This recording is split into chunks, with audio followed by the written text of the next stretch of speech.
Mark Golding once reminded Jamaicans of an uncomfortable truth. The Maroons, who began as runaway slaves, later signed treaties with the British in 1739 and 1740 that required them to return runaway slaves and suppress uprising in exchange for land and autonomy. Golding even argued that Jamaica might have had its own Haitian-style revolution if the Maroons had not sided with the colonizers, selling out their own African brothers and sisters. History bears this out. During the Baptist War of 1831 to 32, led by our own national hero Samuel Sharpe, Maroons from Charlestown joined forces with the British to crush the rebellion. Similarly, the Maroons assisted the British colonial government in suppressing the Morant Bay Rebellion led by our other national hero, Paul Bogle, in 1865. And in 2022, the Maroons themselves issued a public apology for their role in hunting runaway slaves and suppressing slave revolts. Now, in 2025, the Maroons are back at the table, cutting deals with Golding and the PNP. Is this history repeating itself? The Maroons making deals with the British in an effort to divide Jamaica? Betrayal dressed up as politics? Some say it looks less like unity and more like divide and rule all over again. Runaway slaves or indigenous people? The PNP can't seem to decide. On World's Indigenous Peoples Day, PNP's Angela Brown Burke posted a photograph commemorating the Accompong town leader, Chief Richard Curry, as an Indigenous leader. Which is it? Were the Maroons treacherous runaways who held back Jamaica's Haitian-style revolution? Or are they suddenly Indigenous icons worthy of celebration? The twisted logic of the PNP and Mark Golding raises serious questions. Is this about truth and history, or just politics dressed up in hypocrisy? So the question remains, what does sovereignty really looks like for the Maroons? Do they get their own country, their own state, or simply a recognition within Jamaica's borders? Whatever the answer, one thing is clear.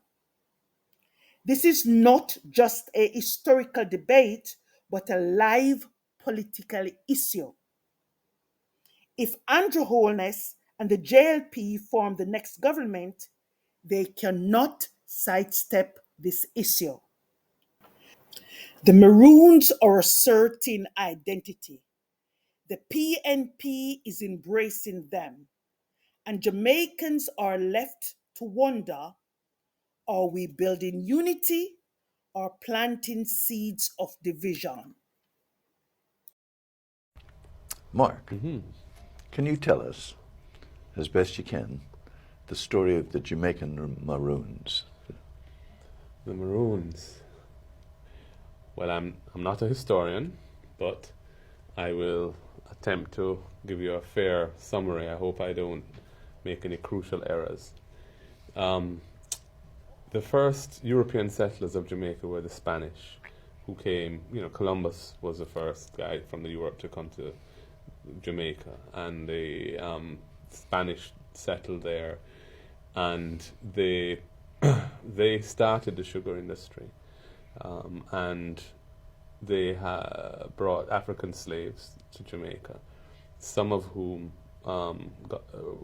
claimed their freedom by escaping from the farms and plantations to the rugged mountains of Jamaica. Jamaica has a very mountainous terrain. There's a sort of spine of mountains that runs from end to end, and they were able to live in that environment and as free people.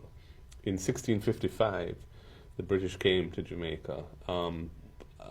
They were looking for commercial prospects, in what was perceived to be a valuable area of the world to have commercial interests.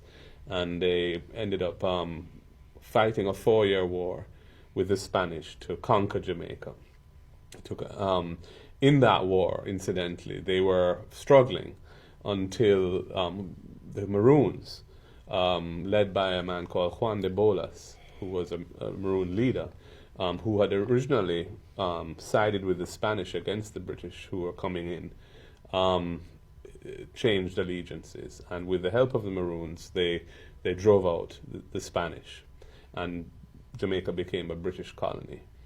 And then that was in 1655, and after that, the sugar industry really started to take off. Jamaica quite soon became the leading colony in the British Empire in terms of the production of sugar, and the plantation system really worked itself to the fullest in Jamaica. It was a very brutal system. I believe, for example, that the approach of the planters was really, rather than encouraging the reproduction by the slaves that were imported from Africa, they worked them to death, essentially, with average lifespan, I think, was 8 years. So I was reading something yesterday, actually, where they're saying more slaves were imported into Jamaica than the United States, although the population in the United States of African descent became much bigger because the approach was different. But in Jamaica, over the years, more slaves were imported than to the United States. Anyway, the Maroons continued. The existing Maroons from the Spanish time, their numbers grew as slaves sought their freedom and took advantage of the terrain of Jamaica. And the British were constantly trying to manage that process by fighting skirmishes with the Maroons and so on, who would perhaps have raiding parties from time to time that would pillage or whatever plantations to get guns or whatever it might be that they needed. And eventually there was a war or a series of wars which resulted in eventually in a treaty being signed, two treaties, because there were two bands of Maroons. There were the Windward Maroons to the east and the Leeward Maroons to the west. And one of our national heroes, our only female national heroine, Nanny of the Maroons, I believe she wasn't in favor of signing a treaty with the British that would result in any kind of compromise, which the British were seeking for the Maroons to get autonomy and freedom, but play a role in maintaining the stability of Jamaica and the slave system. But after her death, the other leaders saw it necessary to arrive at that, at a compromise, and signed a treaty which gave the Maroons lands that were essentially theirs. They had sovereignty of sorts over those lands. They were enforced their own laws over those lands, and they were not to be troubled by the British. But in exchange, they were to return slaves, runaway slaves, and they were to perform the role of a sort of auxiliary police force if there was an insurrection that would help maintain order. So they just They become an auxiliary force of the colonial government. Essentially, and that was a price for their own freedom, and they having signed that, they lived up to it. So, for example, in the 1860s, the Taki revolt, which was a very serious insurrection led by a Coromantee slave who was a warrior chief in Africa, came to Jamaica. He was enslaved, came to Jamaica, and he led a rebellion in a parish called St. Mary, which was a very serious and well-planned rebellion, and was spreading. And it was the Maroons who contained that. And in fact, Taki was shot, allegedly, at full speed on the run in the bush by a Maroon captain with a musket, which fires a single bullet. Shot dead by Captain Davy, as he was called. So it was the Maroons who contained that. I mean, I think that Jamaica would have probably had a Haitian-type revolution if it were not for the Maroons. Because even right through, even in 1865, after the emancipation, which took place in the 1838 in Jamaica, where slavery was abolished, but there was poor social conditions for the majority population, and that resulted in an upsurge of protest in an area called St. Thomas, led by a Baptist deacon called Paul Bogle, who's another one of our national heroes, which flared up and became violent, including the response to it by the local militia and so on. And it was the Maroons again who quelled that and brought it under control. So for the entire span after the treaties were signed, the Maroons did live up to their treaty commitments, but by providing that support to the colonial militia when necessary. They did it because it was necessary in order to maintain their own freedom. It's controversial looked at from today's standards, in the sense that I think some people in Jamaica feel that was, disloyal to their African brothers and sisters. They sold us out. Yes. But I think one has to look at it in context. And, they were fighting for their own survival and for their own freedom. And so... And in fact, they gained their freedom. They gained their freedom. They were the first independent Jamaicans, the Maroons. And they may... Am I wrong? They may have been the first successful Caribbean Black Revolution. Haiti comes later. I think that's a fair characterization of it. I think that is true.